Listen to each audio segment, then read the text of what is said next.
Welcome back to the Soul Collective podcast. I am so grateful to be joined today by Alicia Power. She is a master energy healer and spirit communicator, and she has been doing this for over 30 years. She has extensive experience, over 1 million views on her YouTube channel, and just an incredible wealth of resources and knowledge. And so, Alicia, it's such a pleasure to welcome you today. Thank you so much for being here.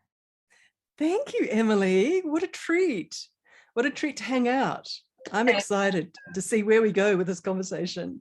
There's so many different directions. We were chatting a bit before we started recording, and just so much already coming through. So I'm really excited to have this conversation with you. And, you've been dedicated to this path for so long now. And I'd love to hear a little bit about your journey and how you got started, connecting with your spirit guides. Thank you so much.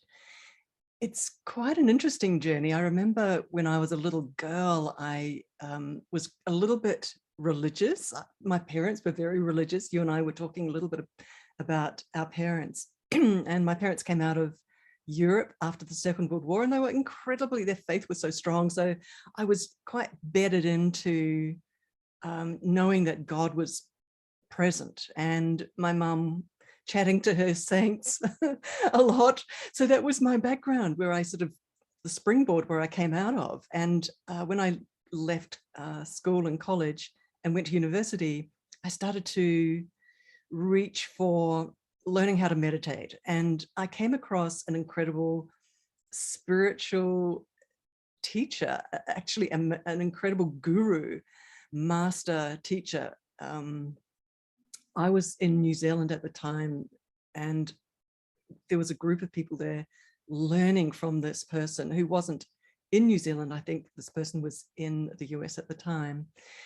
Oh my goodness, but such an avatar, such a powerful, powerful spiritual teacher, the real thing. And and so I excuse me, I followed the spiritual teacher for 16 years and was in an ashram, celibate, in this household of fully dedicated people to experiencing God consciousness and serving humanity for about 6 years, within that 16 years.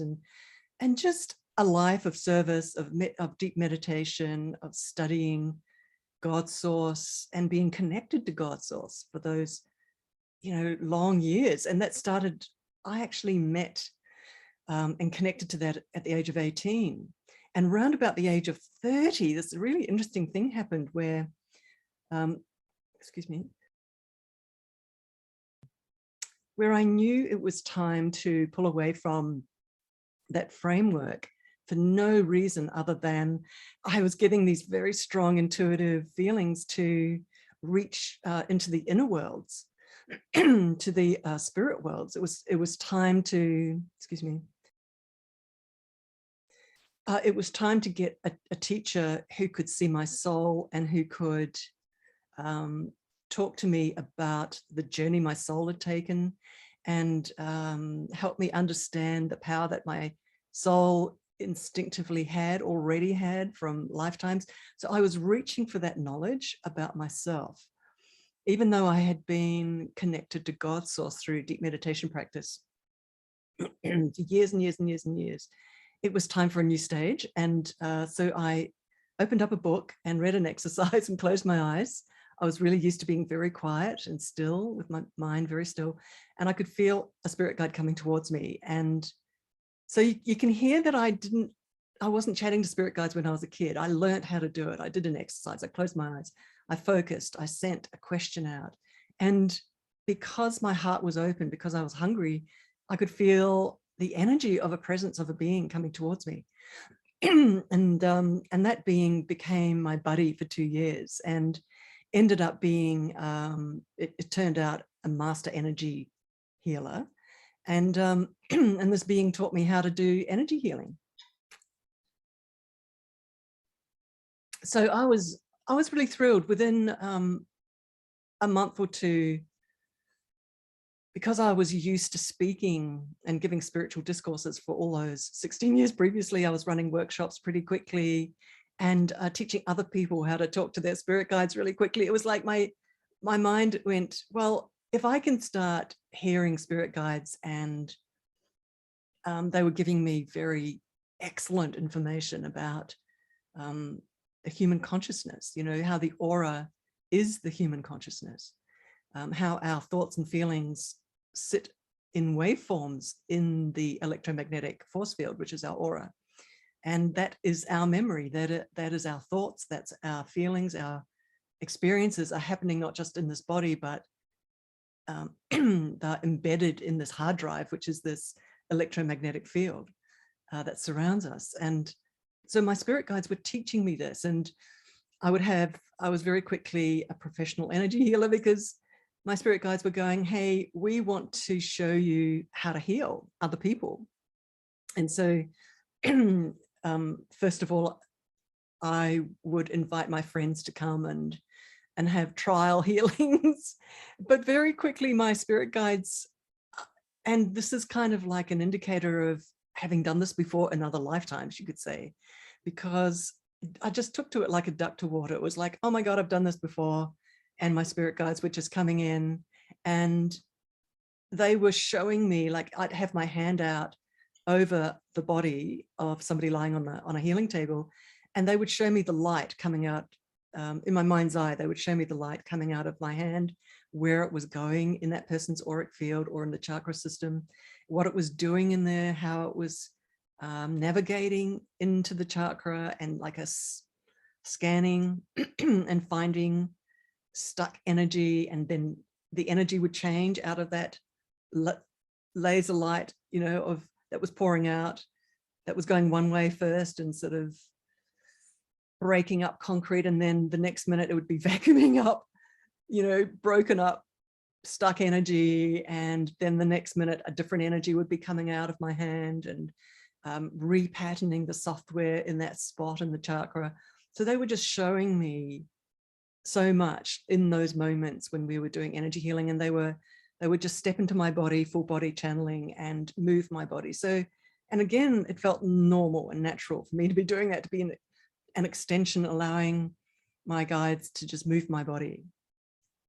And it was like a dance. It was really like, you know, on the dance floor when there's a couple, they're just flowing together. It's so much like that. You're just tuned together. And something that started to happen was in those moments when they were, when we were working with light in somebody's electromagnetic field within their aura, healing their aura, healing their consciousness. It felt to me like I'd stepped through a door into a higher energy. And in that kind of force field of higher energy, I could hear my guides more clearly. And I was trained as a journalist and worked as a journalist, and I had a curious mind. So I would be asking my guides everything. I'd be going, okay, what are we doing? And how's that going to change that person? And what are you guys doing now? And show me. And what about this? And what about that? So there was this dialoguing happening a lot. And I got really used to that dialoguing. And that's why I started workshops going, wow, you know, every human on the planet could have this two-way dialogue open with their guides, and their guides could be like my guides started to do with me, to change things about me, and to change things about my life, and to change things about my remembrance or awareness of what I am and who I am, into my more fuller potential as a soul in this lifetime. So I got very keen teaching people how to talk to their spirit guides. To me, it felt like I actually, I have to just give you this little story. We went to see a boyfriend and I went to see the movie Hook. This is way back, right, in the early 90s when I first connected, like 92, something like that. And halfway through the movie, there's that moment where Robin Williams, who's playing, what's he playing? Peter Pan, is sitting at the table with the Lost Boys. He's kind of finally got, you know, to Never Never Land. And but the table is bare and all the lost boys are sitting around the table. I don't know if you saw Hook. Have you seen Hook? I'm the worst person when it comes to movie references. So you haven't. Okay, so it's incredible because it's a beautifully beautiful movie, but it was dropping truth bombs all the way, like this movie, and it was just triggering me as I was watching it. But this moment was huge, where all the lost boys, and they're really cheeky, and they're little kids, and they're all just sort of surrounding and sitting at this table going, you know, okay, we're ready to eat our dinner, but it's a magical place. And so Robin Williams, who's still the huffy puffy lawyer, it's a grown-up Peter Pan. He's a grown-up Peter Pan, and he has to come back and find his kids who got kidnapped by Hook into the magical place of Never Neverland, right? So he's gone back there to find them, but he's actually Peter Pan who's grown up, right? He's forgotten how to fly and he's forgotten who he is. So he's sitting at this table, so tired after the journey and after so much, I don't know what, I think there'd been a battle with Hook or something, and he's exhausted and they're all tired, but all the lost boys are laughing and giggling and punching each other and having fun, right? And he starts to blow up and goes, I don't know, and then the main lost boy is opposite him and starts to throw insults at Robin, at this grown-up Peter Pan. And he kind of is still in his stiff kind of lawyer mode, adult mode. And he's going, oh, you know, it's this cheeky boy is throwing insults at me, you know. And it starts going back and forth, and slowly Robin Williams, as he starts letting go of that stiff adult, and he just lets it fly right at the main lost boy. And the moment he lets it fly, he just lets go of the stuffiness and he becomes Peter Pan, and he just starts giving it to this guy, to this little kid, right? Insults, because the insults are like little boy insults, right? Right. But suddenly there's this moment where he lets go of the adult and he jumps into the magic, and suddenly the table is groaning with food that's just, you could just tell it's just incredible magic food. And there's this moment of realization that when you let go of the stiffness and the control and the I'm an adult and I abide by rules and suddenly the magic happens. And there was this, I had a meltdown in that moment, and I stayed in the picture theater for 30 minutes afterwards just crying. Can you believe that? And do you know what the meltdown was? The meltdown was that I realized that humanity had been tricked and told that the imagination is nothing. And in actual fact, your imagination controls everything and creates all your realities. And that this is a movie, and that your imagination forward produces the movie. And yes, thank you for bringing that forward, because truly, and to see it in a movie and then to just experience it on so many different levels.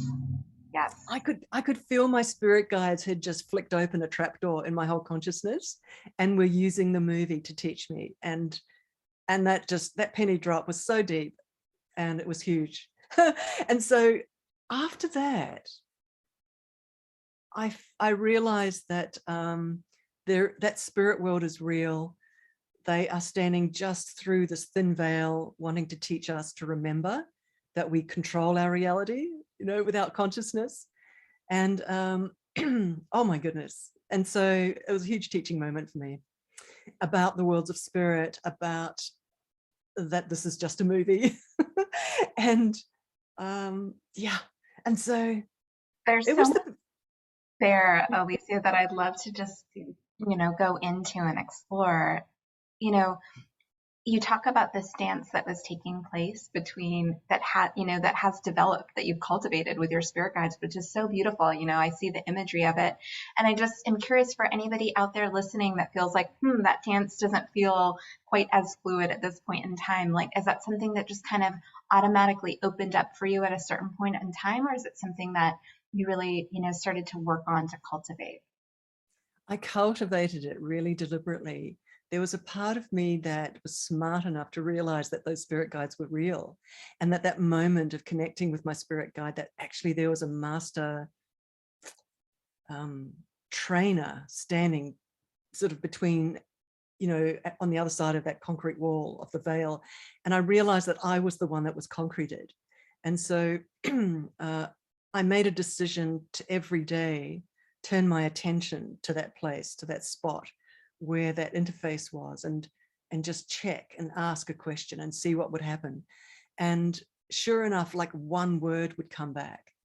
And I had this instinctive knowing that an ocean of knowledge was trying to come to me through one word. And I realized, okay, I'm going to just be patient with myself and just do that exercise every day, and just turn my attention to that place every day and open it and see what would happen. And it was like a muscle starting to develop there, that after a week, I remember I got 2 words and then a phrase that made sense to me rather than just one word. And I thought, okay, I'm just going to keep going. And what was happening was that my spirit guide was noticing my wiring, and it was almost like a aperture was starting to open. And I was getting used to where that place is in my mind, of where my spirit guide was wanting to talk back to me. So in that sort of deliberate application of my attention and my patience with myself, that two-way information flow just got more and more. It was like the dam, you know, with the finger, like finger just got pulled out, and just more and more information was flowing. And then that got exciting for me, because I love to ask questions. And I was asking questions about the universe, about nuclear physics, about anything. How does anything work? Because my spirit guide would then not just give me information, data, but would take me into an inner experiential visceral feeling of being in the middle of a dynamic where I could feel it and understand it within inside myself. So not only do they just give you thoughts or words, but they give you pictures, they walk you into an experience so that you have a full body in your inner self experience of something, so that the knowledge of it goes really deep and impacts you really clearly. So and so I was just going to say that I realized it was on my mind. I was on my head to take the time to practice. The other thing I did that was really important for everybody listening is, and they must have just impulsed me with this, because I suddenly knew that I had to, and I did this for about a year, I would just grab a piece of paper, ask a question, and my guide would answer, and I would write it out. And I noticed that it was actually quite a specific, there were a few steps to the writing. So I would just let go of my editing or my judgment of myself, of what was coming through, and I just write it. And then I would read it. So there were 2 steps. One was just the letting go and the surrendering to whatever was wanted to be written. And then the second step was actually reading it for the meaning of it, and noticing how it would actually touch you. Yeah, so the logic was allowed to come in on that step 2, and actually get that logical meaning of what was getting written. And this is something that I encourage people to do in that stage of wanting to develop their 2-way communication with their guides, because the logic wants to be happy, but the heart wants to be happy too. And also that practice of just letting go and letting your spirit guides say something without your logic trying to block it with doubt. Yeah, so there's a few muscles there. I love those So, practices, and I'm curious for you. So it sounds like automatic writing almost was a key part of the process to unlock that connection and deepen it. And then right now for you, is it more of a telepathic, just all knowing at this point in time, or how does that really show up for you now? For sure. So for now, 30 years later, every day talking with them, I went through a few stages, because I was used to running groups. In the early stages, I would let my spirit guides come right into my body, and what people would call a full body channeling, which I was it was relaxed. I was happy. I would teach it. It was something that was easy for me. Again, something I'd done maybe for lifetimes and lifetimes. But in my healing practices, when I was healing, I was also doing that. And then I was passed up to some senior guides, much more senior levels of the worlds of spirit as my main mentors.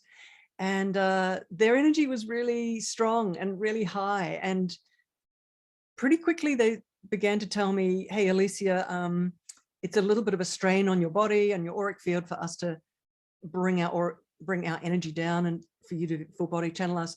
Let's switch into a different mode where you and I can just hear each other very, very clearly. So it was a different way of them bringing their energy into my consciousness. And now for 30 years, I'm like, we're just like together, like we just sail together, like wind in the sail, right? Just glued together. So they don't push in on my consciousness, but we're good mates, good friends. The dance, it's beautiful. And I'm curious, something that I heard you say in a video is that you really transcended, you traveled past your soul's agenda in this lifetime. And that's something that's been coming through recently, is around our ability to transcend even our own blueprint through our own free will, our own, discipline or curiosity. So just curious to know like what your perspective on that is. Amazing question, Emily, because when you do start chatting with spirit guides on a consistent basis, they take notice that you are consistent, and they take notice that you're serious about opening up the training channel. And what begins to happen is they do a couple of things. One is because they go, right, you're serious about this, you're serious about learning, but not only just learning, changing, upgrading the software that sits in the auric field, upgrading that background blueprint, as you're saying, energy that our consciousness sits on, so that our consciousness lifts and becomes closer and closer to our soul self, our higher self, because we are a human self, right? And we're busy and we're out here in this physical reality, and to allow that human self to become more and more pulled back, if you like, into the soul self and into the higher self is a gift that your spirit guides can give you through their wiring of your auric field. So they do it for you, which is something that not many people hear about. So one way, it's such a beautiful question, where you can shoot straight past your original agenda of what your soul wanted to do in this lifetime, is by partnering with these serious and senior spirit guides. They're not really serious, they crack jokes, but what I'm saying is they're pretty serious with how powerful they are and competent they are and impeccable they are with when they take you on to grow you up and to mature you. And what begins to happen is the wiring in your auric field starts to develop and change. It's definitely light software that they download into our auric field, which changes us. And we begin to, it's what happened to me, we begin to merge with a much higher love-filled spirit self. And if we are still connected to these higher spirit mentors, the sky's the limit to how high they can start humming upgraded software in your auric field, meaning that you can just keep developing as a spiritual person higher and higher and higher and higher, merging higher and higher and higher, and merging parts of yourself. So what else can I say about this? It's just the most extraordinary thing. It's almost, you've just touched, beautifully on that hot point of pretty much the most extraordinary thing and result of working with your spirit guides in a really focused way, Emily. So good on you. Yeah. Any more questions about that? You can drill into that if you like. I mean, yes, there's so much to explore there. It's just like the tip of the iceberg. And I feel like, I feel like for anybody that's listening and sort of processing in terms of like what this means is, I think that it just opens up new pathways infinite pathways and potentials in terms of what we really want to, experience and explore and bring forward. And that, it's almost like those choose your own adventure books. I don't know if you're familiar, but I used to love those as a kid because it's like we're constantly, writing our story as we go, and it's through our intention. And, we have so much support available, to be able to, create what it is that we wish to bring forward. That's right. Choose your own adventure. Exactly right. Excuse me. Oh my goodness. And all it requires is a willing heart and an open heart and a hungry heart. That's the requirement, because your spirit guides feel that. In the energy soup, they feel your heart. Beep, beep, beep. They feel the depth of your hunger. They can see your entire auric field. They can see the true soul self that you are and how hungry you are to evolve. And so there's a couple of elements needed for that level of acceleration and speed to move as high as and higher and higher and higher as you can in the quotient and the type of highlight that your auric field can hold, because that translates into a higher consciousness, literally, a higher place from where you're seeing and thinking and delivering and contributing. So yeah. Yes, because there's so many aspects. It's like your physical, mental, emotional, spiritual body, which your auric field is really encompassing. Is there's just a lot of adjustments. I feel like when we're raising to these higher frequencies of dimensional, bandwidth and consciousness. So maybe if you could share a little bit about, some of the attunements or adjustments that are needed in order to really open up in that way. Let me just see. I am remembering back a little bit now, and some of those adjustments and attunements are our auric field holds memory. Every little waveform is packed with consciousness and memory, thought memory, emotion memory from this life and from past lives, previous lives. So every single one of us is an ancient soul, and it's traveled through experiences, human experiences. And even before you started human experiences, you were existing in higher realms in light, and still going through learning curves, still going through trainings. And those trainings are most of the time involved coming up against tough moments of challenge, of energy that challenged you, and learning how to deal with that, learning how to stay in light, learning how to make a decision to trust light. So the soul has many memories of challenge moments, and especially in human lifetimes, very traumatic moments and challenge moments. And they're all sitting in them as memory, like you can imagine, like vibrations in the auric field. And so the number one thing to start doing, and it's the number one thing that your spirit guides, when they take you on as a project, will start to do, is to clean up the trauma memory, because that trauma memory makes us hesitant and doubtful and lowers our self-expectations. So it's trauma memory, it's sorrow memory, it's fear memory, it's an energy. And the spirit guides can scan your auric field and see where it is and just simply siphon it out. They switch it off, they change the coding, they excuse me, they change the software, and put new software in, and suddenly that trauma memory is not sitting there anymore. It's extraordinary what they do. These guys are rewirers, they're technicians of light, master technicians, eons of training, and just waiting, like the genie in the bottle, just waiting for us to ask them to dive into our auric fields and start that repatterning deep, deep, deep in our archives and our Akashic records, our soul memory.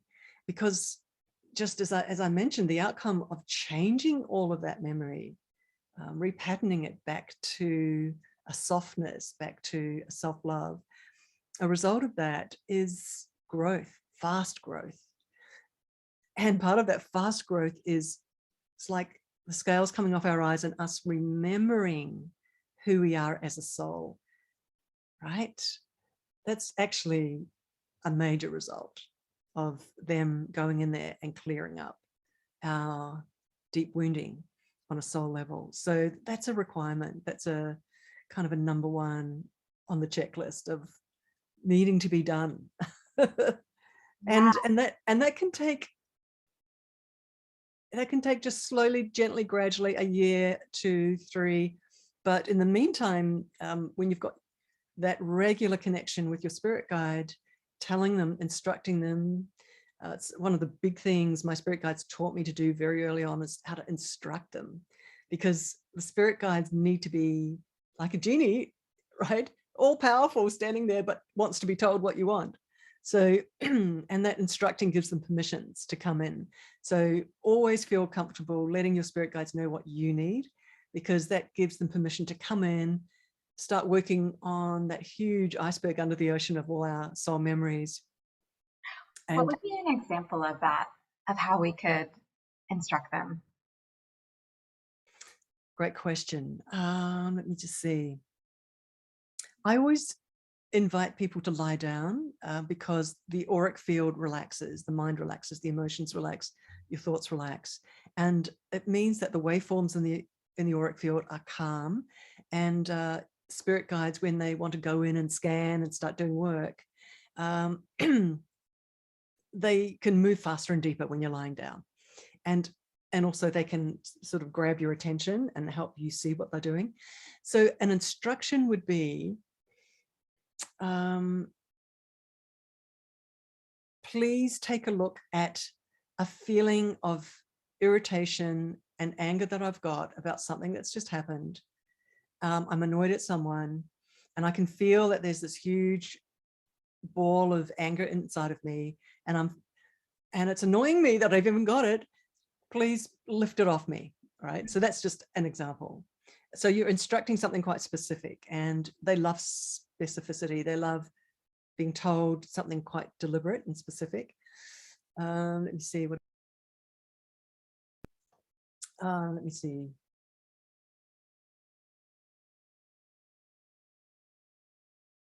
What about with accessing gifts? That's such a big question, is like, how can I access more of my, clairaudience or clairvoyance or any of these, spiritual rememberings? Yes.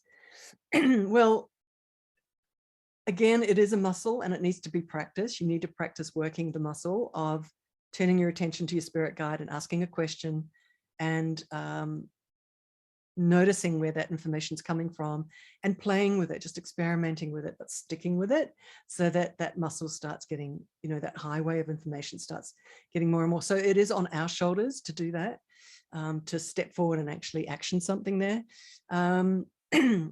However, you can definitely ask your spirit guide to, for you to hear them more clearly. So I love to give them feedback. And I often tell people, if you're not hearing them clearly, let them know, because your spirit guide will then go, oh, okay, let's give them a picture. Let's give them a symbol. Let's give them, just to help you kind of get what they're trying to say back to you, because they're really keen for you to hear them. It's like this common thread of communication almost. What was that again? Sorry. Yeah, it's almost like I love it. Like you're sinking in an even deeper level of communicating, learning how to, really deepen that communication. Yeah, absolutely. Yeah, I'm into this. I'm into kind of the two-way, right? And I'm a little bit of a renegade and an icebreaker. I'm an Aries.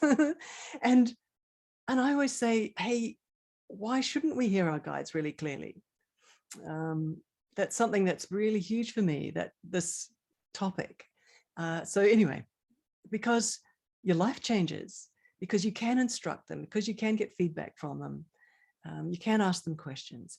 By the way, there will be a moment in your relationship with your guide, because this happened to me several times, where you're doing something. I remember I was on the floor doing some kind of creative project. I had papers out. I think I was brainstorming or something. And my guides came in and said, is it okay if you accelerate? and I kind of went, oh my God, what does that really mean? And I went, okay. And I remember noticing from that moment onwards, I didn't have time to reflect. It was like suddenly the learning curves were very fast, like really fast, the internal learning curves. It's like they've got their hands on our internal circuit board, and they're so patiently just sort of waiting for the penny drops and moving things around in our reality so that we understand something and get it. And then, at one point they'll go, would you like to accelerate this whole process of learning and understanding who you are and what you're doing here and getting more into position of power, internal power, to contribute. So it's all about, really, it's all about them helping you stand up in your power and very comfortably show up as an incredible soul, really. That's really what it's about. Because they want you to have a good time in this lifetime. And they know that the soul arrived here really on a serious mission to shine light, to shine love. And so these spirit guides want to pull away that amnesia in us and as quickly as possible, just close that gap of that remembering. And so that you can just jump on the bike and get going. They are so keen. I love that so much. And you're just kind of, organically taking the conversation in such a beautiful, pathway, which is, I feel so many at this time, you mentioned it before, we're all old souls essentially. And, especially those tuning into this show, they have, so much light that they want to share, so many gifts and so many ways, to help humanity during this, time of remembering and transition. And so, with that, of stepping into power, into your own personal power and sovereignty, you have shared a little bit before about, how to maybe go into business if you want to be a healer or to share your gifts in some way. What advice would you have on that journey of really, stepping into more of who you are and why you're here? Yes. There's a well-trodden path in a way. And one of the early things to start doing, which is an easy one for women because we love to gather, is to have a meditation group or to run a meditation group in your lounge area or at home where you invite people. It's just a neighborhood thing, a local thing. Or watch a video of myself maybe, or Eckhart Tolle or someone, and the group of people have a discussion afterwards. But what's actually happening is you're taking a leadership position and you're facilitating the energy of the group and allowing it and helping it. And that's a really great start for you to see yourself as a mentor. It's like a first step. And if you're already connected with your own guides and your own guidance, not only do you need to, you can put on somebody else's meditation on a video or an audio, or you can invite your own spirit guides to speak in meditation through you for the group.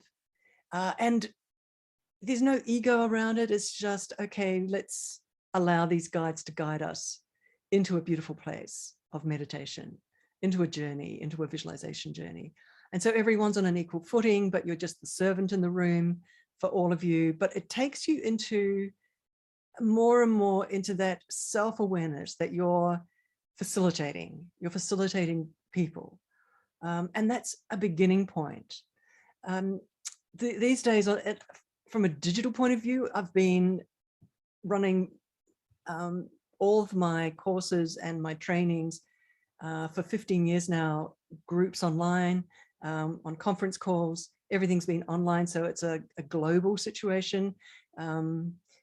So all of you watching this, you know, there's Twitter, there's YouTube, there's Facebook, building your groups, building your group around something that you're passionate about. So I think there's a few things there. It's how you see yourself.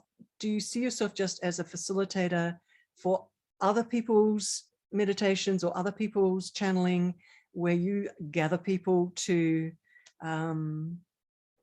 give them that opportunity to experience somebody else's channeling, or it's your beauty of your soul, your bright light shining, your joy, your mentoring of whatever it is, whether it's just women's empowerment, whether it's anything.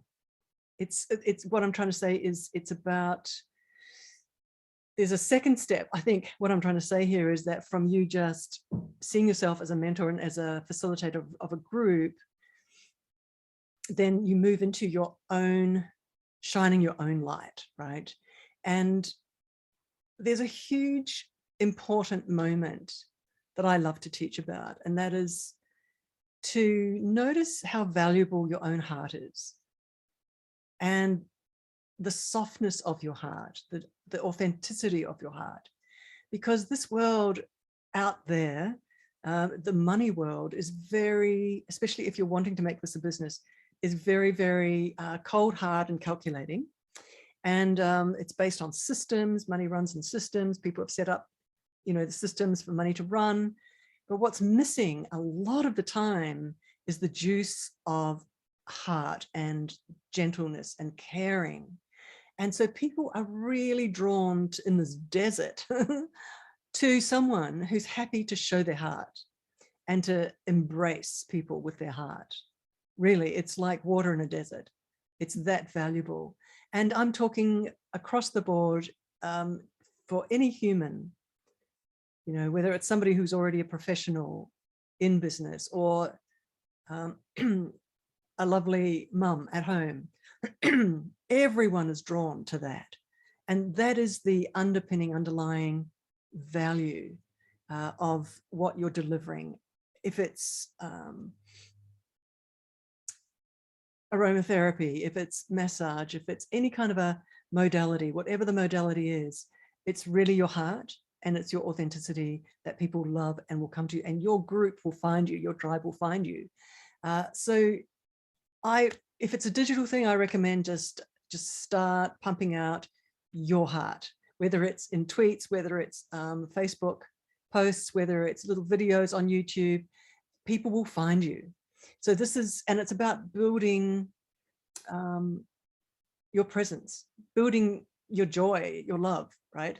So just on that note, because people love to transact with people they like, right? It's just really simple. And once you've got a group going, you can introduce them to other teachers, you can introduce them to your own meditations. What I recommend is doing free meditations on Instagram, right? On a video, just once a week. Everybody knows that at this time, 8 o'clock, you know, in the morning. What I'm trying to say is it's like, there's so many easy ways to begin your mentoring process of your tribe.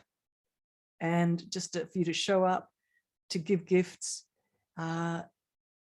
People love to reciprocate, and you can teach people to show up at a certain time and just make it beautiful, make it gorgeous for them, make sure that they just totally love what you're giving, and then offer one-on-one trainings or one-on-one facilitations. It's actually, and really people can feel your depth of competency, your depth of caring, basically. So yeah, it's, and I'm sure all of you watching this already know what I'm saying, but I'm just giving a ramp. I quite often love to talk to the people out there who are, I call them angel souls, who are not very business minded, and they think you've got to be hard and tough to do business. And I love to teach them that, no, you actually don't. If you just show up in your beautiful joy, that's all you need to do. And you're really good at it. That is all you need to do, because people, it's like moths to a flame. It's really water in a desert. They love it. They need it. Their heart needs it. Their soul needs it. Yeah. Just letting you know. It's so true. I mean, that, that saying that your energy is your business card. There's so much truth in that, I think, because, people are drawn to each other's energy and, expressing and sharing from the heart. I think, as you mentioned, is so important. And, we were talking before we started recording, and, you shared created over 20 courses, but not yet created a course around, business and healing. And, there's just so much that's coming through you in the way of tools and tips. So grateful for you sharing those. I think the consistency and, really just the dedication to start where you're at and share from the heart, because I know that one of the things that people that gets in the way sometimes is that lack of confidence, maybe of oh, what if I don't have a huge audience, or I don't have this many followers or something like this. Just different ways that we can get in our own head about getting started and putting ourselves out there. And so what you've shared is so valuable. Any other words of wisdom or advice when it comes to really cultivating that confidence around what you do and sharing your gifts in the world? Cultivating confidence. You can ask your spirit guides. Definitely, they're asking me to tell you guys this. You can ask your spirit guides to give you confidence, right? They are the genie. They can just jump in and start rewiring the parts of you that are not confident. That's step number one, action number one. Let me just see. Inviting your mates around, inviting friends around, and just getting used to being the leader of a group is one thing too. Get used to that. Get used to seeing yourself as someone who leads groups, whether it's a Facebook group, and you can have so much fun. Make it fun and make it hilarious, make it joyful, and just make sure you're enjoying it. And actually, Emily, what you mentioned is this consistency and this commitment. Keep in touch with that feeling inside of you of why you're doing it. It's not a logical thought, it's a feeling of, I've got to make this lifetime count. I've got to make a difference in this world. It's what lights me up. It's what gives me joy on a really deep level. I'm just laughing because someone asked me, I think my husband asked me a little while ago recently, what gives you joy? And every now and again, I stop and reflect on that. And I think, well, what really does give me joy? I mean, I'm looking out at a beautiful nature scene in front of me, but really what gives me joy is expressing my soul like I'm doing right now with you, Emily. So that deep soul expression, contributing love, contributing light, contributing education around consciousness, uplifting and upgrading anyone who puts their hand up, who wants it, uplifting humanity, helping, so loving, right? So loving someone else, giving of your contribution is a level of joy actually that you sort of can't put your finger on, but it's the big one. That's the big joy. So I'm just suggesting everyone to just stay in touch with that big joy of contribution, and don't let anything stop you. Don't let anything stop you contributing with that joy. Let me just see how I can help with that building of confidence around that. Quite often confidence comes from the way you're looking at yourself. You can do mirror work. Look in the mirror, look right into your eyes where your soul is looking back at you and saying, I'm going to make this lifetime count. I'm going to make this lifetime count. You're talking to your soul who's looking out through your eyes, back at you in the mirror. And the other really interesting thing, by the way, you guys, is talking to your soul directly. I've got an incredible course called Walking with Your Soul, where you get to know your soul. And I want to give a giveaway, Emily, today. It is actually a full course, 26 modules, and each one of them is a little 5-minute module in a journey training. People do them once a day, and it's just fabulous. And it's called Soul Workout. It's a workout for the soul, and you get to stand with your soul and look at your soul and ask your soul questions about your week ahead. So you're planning ahead and future pacing with your soul, not with your logic, but asking your soul what your soul wants in terms of wins for the week. And so there's this beautiful reality creation happening, but collaboration directly with your own soul. And so my suggestion is learn how to, in your inner mind, in your mind's eye, visualize your soul and open up a direct communication with it, and practice that just like you do with your spirit guides, and ask your soul questions about, is it happy? Is it happy about what you're doing currently in your life? What does it want to achieve in this lifetime? What does it want to do in this lifetime? Asking it directly questions. I just want to give a quick story, and that is that just before I started my full-time healing business, I had a little car accident, and I'd been in that, in that really deep spiritual practice community for 16 years. I was such a focused in on God's source and spirituality, and I pulled away from that community, and I was working as a PR writer for a health company, and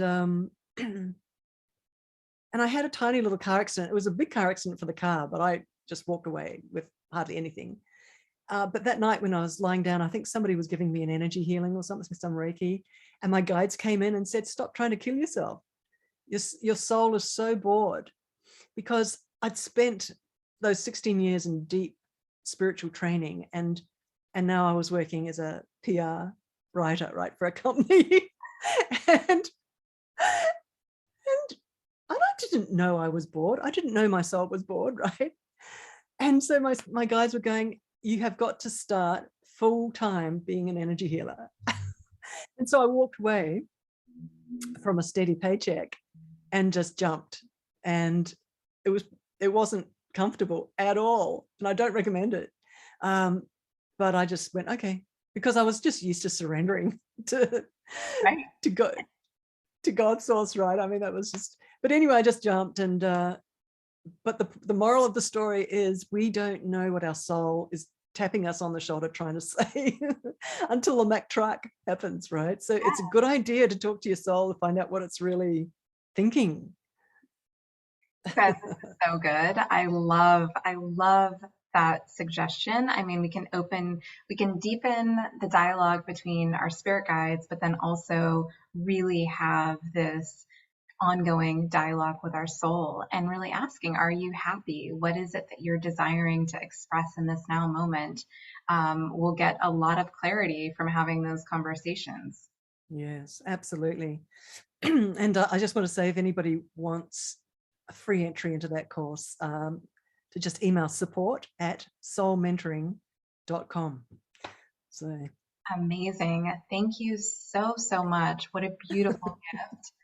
Feel so grateful. And you mentioned soulmentoring.com, and then you also have soulmentoring.com /store, which is where all of your courses can be found.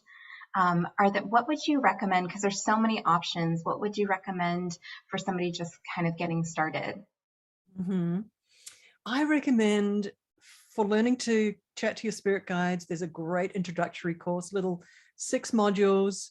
And I start from scratch, just helping you in these little 20-minute trainings, inner trainings, getting confident to hear your guides, getting confident to notice the inner worlds and practicing, and then slowly meeting a guide and opening up your communication.